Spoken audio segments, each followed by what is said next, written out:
Hello everyone, I'm Togen, team leader for Supremacy Card Gaming, and I'm with Simon from Supremacy and Nakana's team, and I'm gonna to interview you Togen. Yeah. You win a little tournament, BCS Cardiff. Yeah, like one. how many people? 1, 2. There were 320 people. Yes, little tournament. So, what deck did you play for this So tournament? I decided to play G170s. Why did you choose this deck? There's a lot of reasons why I decided to play the Very deck. fun. The first one is actually I really like to play the deck. It's fun to play because you do a lot of things in a little amount of time, like bidding, superior calling, swapping unique characters, searching from your deck in ChatGPT, and all. Yeah, it's really fun to play. I like it. Constant gameplay from opponent. And the second choice is that I felt really comfortable going to the tournament with this deck because I had the ambition to win the tournament, and I felt that it was the best choice to increase my chance to win because first one reason is the stability. The deck is really stable because you don't have to ride necessarily. You don't do 2 GRC, so every unit are swappable. You just need a G176 to start the deck, and so it was, in terms of stability, the best deck to bring. And I think to win a big tournament with like 320 people, where you have to do 9-1 in Swiss rounds and then win the top, stability is key. So yeah, it's I like the deck a lot for the stability, and yeah, it's not a frustrating deck. You will never have bad opening hands after redraw and all, so it's a good deck, just a good deck. I also took the bet that most of the people will play meta decks like Nitros, Luar, Gear Chronicle, and the deck basically counter them. I think most of people have the opinion about the deck. I heard a lot that the deck is broken and all, but it's not that strong itself. What makes the deck strong is the environment and the deck the players decide to take. If people were playing like Chaos Breaker, Cat Nature, or Dimensional Police, the deck is just not this strong. Just depends on the environment. And the last reason is that I really didn't want to adapt to the release of Fighter Collection with the new GT8 and this stuff. So yeah. Okay. What match is the most difficult for you in the tournament? Actually, there were some matches I nearly got lost. And the first one was against Gear Chronicle Day 2. So I was 6-1, so, and the first match was against a Gear Chronicle player who was really good, had a really good understanding of my deck. And yeah, I will just tell what happened. First round, I had like the best milling possible, and I had all slash shade in drop zone, everything to really outrush him. And he played really smart. He was not giving me counter blast. He was attacking all the rear, and he tried to put 18k column to rush me and beat me, but didn't.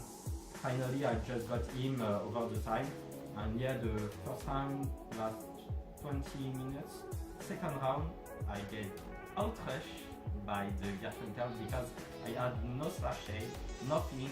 He just calibrated my starter. I was in bad situation, and yeah, he got me like that in I think 10 minutes. And the last round was the best. It was really, I had good milling and all. He applied the strategy where you don't give me CB too much. At the start of the game, there was something like 5 minutes left or 10 minutes left. I had 13 cards in the deck. He had 20, and I stopped milling with every shade. We went to time. at the final turn, at the second turn of the fight, I had 3 cards in the deck, and he had 2 cards in the deck. I decided to attack his rear guard, so he couldn't finish me during his next turn, and he just lost like that. With 2 cards in the deck, he couldn't attack with the Vanguard, otherwise he would have won. So it's the first match that was really complicated. The second one was against against G1 Seas, who was perfect in the tournament. I heard a lot of good things about him, like he was awesome and all. And yeah, I faced him. I did him 2-0. First match was really close. Actually, to beat the G1 7 Seas mirror matchup, you have to do a big rush in one turn, meaning night spinner, 2 night spinner at 12k against, so 13k against the 7k Vanguard G1, and then you double slash 18, and so you can beat him. He nearly got me like that, but something surprised him. It was my quintet wall. I had a quintet wall, and he was setting the field to OTK me from 3 to 6. And at the last attack, he was 15 and he did 20 card gate and 20k yard, and I just quintet, and yeah, I got the game like that. And second game was about 5k shield, timing about the rush and all. It was super match. I'm quite sad we didn't get on stream for that match. So yeah. Alright!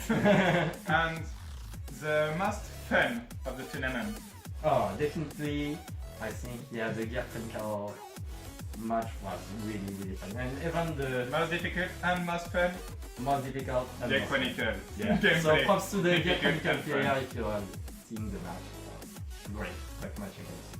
So, yeah. Alright, so you're gonna explain the deck list? I now? think we can go with the deck profile. Okay, let's go! So here's the deck profile. So I got 2 grade 3, 1 Pledgeton, and 1 Prisoner. So they basically have the name 7 Seas to do the effect. Sometimes I needed to ride a grade 3 when I had bad hands with too many G2 in hands, so I had to ride G2 and then G3 to finish my opponent. It happens sometimes, I think 3 games. And yeah, Pledgeton is a really good one. It's calling from the drop zone when you ride him. And you can superior call him from the drop zone too, costing 2 CB. And Prisoner is basically another slash shade. If you don't got 2 slash shade in your writing room and you want to rush, so you can do it with him. So good card. So going with the G2 I'm going to go with. So the boss card of the deck. So it's Night Spinel. When she's in the drop zone, you can drop a 7 Seas in hand to call her. So she basically filter your hand, but also permit you to rush, because when you call another rear, she gains 2k. So she can be 11 to 11 to the Vanguard, and then using slash shade and all. So she's great, the boss card. The other G2, I play Hate only, so it's slash shade, so it's the one that costs him 1 CB, and you can call him from the drop zone when you attack with the Vanguard and do another attack. So you can outrush your opponent, it's very great. The easy combo to do is to get her on the drop zone, discarding these 7 Seas, up, you call, you attack, and then you attack with a sachet. So, good yearly combo. So going with the G1, I got 12 G1 7 Seas with one that is really important, so it's Nitro. So basically I just put the maximum G1 7 Seas that exists in the game at the moment, because to start the effect of the deck you need to have a 7 Seas Vanguard. So, and you don't usually want to ride grade 2 because you will have to re-ride each turn to avoid your opponent playing Sea Breeze. And with staying G1, you are not afraid about Sea Breeze at all. And this one is the best of the 7 Seas, because when since he's in the drop zone, you can swap a unit with him basically to call him, and then pop up the power on that spinel, and so she is 11, and yeah, magic numbers. So the other really good grad one, Heavy Shade. I really like Heavy Shade because when you're boosting the Vanguard, you can mill 2, he gains 4k, and so you're basically 7 plus 10k, you're 17 to 11 to the Vanguard. So it's magic number, and you mill, you got access to your drop zone, to card in the drop zone, and it's just a great, because each turn it's a really pressure to attack 17 to 11. So, yeah. Boss card, some decks are playing, others not, it's the Quintet Wall. Actually, I decided to play 2 Quintet Walls for the defavorable matchup. For example, for one of the defavorable matchups is Dimensional Police, because they can stride with the new starter or just break ride, crit 2 with a lot of power, and this one gives you the possibility to defend against that, and it's great. It also saved me a lot during the tournament. Some of my opponents attacking with the crit going too slow with Vanguard and the booster 23 to 7, 23 with the path 3 Vanguard to 7, and I just Quintet Wall, getting cards to get my setup and play. Just awesome card, I really like it. It's really cost heavy. 1 CB in this deck is really cost heavy, but I felt it was really worth. That's my tech choice that I think made me win the tournament. So yeah, Churil Banshee. Staple, the best. So Chappie the Ghosty. Basically when he enters the guard circle, so when you guard with him, you can search for a unit and put it in the drop zone. Most of the unit you want to put in the drop zone, first choice would be Nice Spinel, Shade or Nightcall.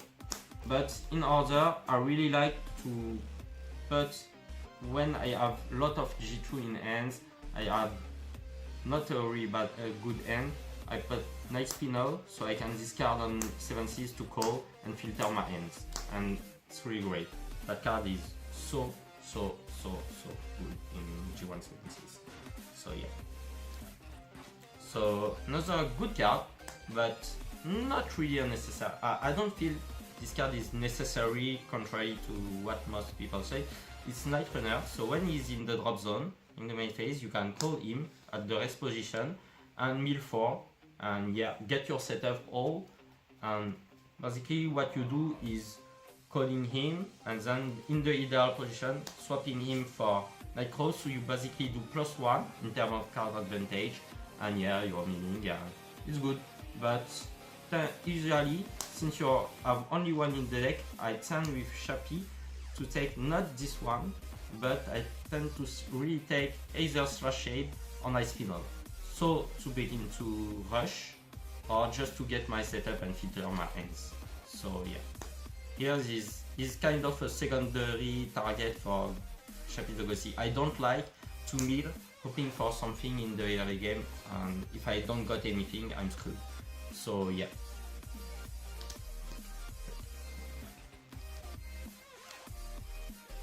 So the starter I used is Peter the Ghosty.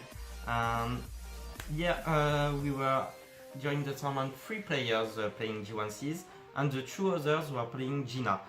To be honest, I don't like Gina because basically her effect is doing less 1 in terms of card advantage. You put her in the slow, and then you top check, you drop a card from your hand, top check, decided to put under the bottom or left on the top, and you draw. So it's basically less 1, and I really don't like that because you don't have a lot of cards in G1Cs, because you only drag check 1 each turn, so you're really close to your cards. The second reason I decided to play Peter the Ghosty is that is 5k, so you got magic numbers during the first turn of the rush, so 7k with the Vanguard and 12. if you play Gina, she's 4k, and so you are 7. If you get a trigger defensive, 11, that doesn't pass anymore. And so I really didn't like that. Also, the effect of Peter the Ghosty, it's counter blast 1, put in the soul, mill 2, and so it's basically 0 in terms of card advantage, and I prefer it than less 1.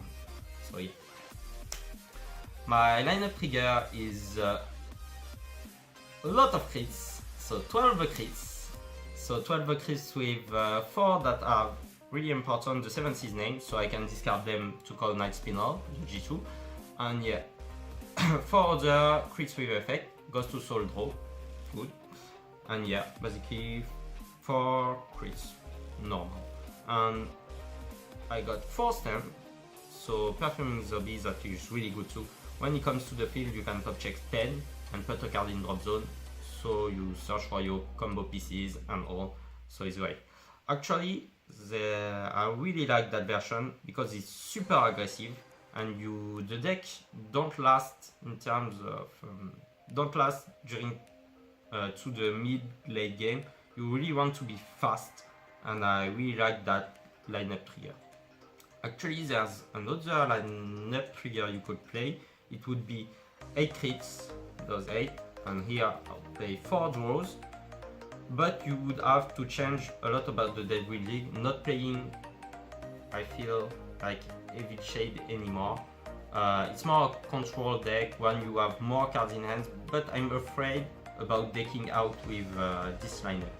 With this one, it's just over aggressive. You're not afraid about decking out, and also yeah, I feel it's a great lineup for the triggers. And I still got a G-Zone, so G-Zone is still needed sometimes, just to in case it happens rarely, but you have to G assist for G1 sequences. So yeah, you can pop those two. And yeah, if you you need to strike, usually Obadiah is the best one, because if you are in a position where you need to strike to in the game, it means you lack some pieces for the combos, like some slash shade or whatever, and so Obadiah is just great. Yeah. So it's a deck profile. Okay, Togen, thanks for explaining your deck list. Sure. Do you have any ambition for the future tournament event? Yeah, the first thing we want is keeping supervising the team, trying to make them win the big tournaments so they can qualify for the World Finals too. And my second objective is, obviously, I want to be the new world champion, so I'm really going to train. I'm determined, and yeah, I'm going to do my best in Japan next year. I'm preparing everything, so I'll just do my best. It's a nice project. Yeah, sure. So we're just gonna say thanks to you for watching the video. Don't forget to like our commentary. You can follow the Supremacy team with a Facebook page. And I would like to say thanks to Togen to come in your YouTube channel. Yeah. To Naka for being the cameraman of your YouTube channel. Thanks to you again. And, yeah, thanks for watching. Kiss, love, bang bang. Thanks for the support and also, yeah. See you next time. See you next time. And the most important is fun.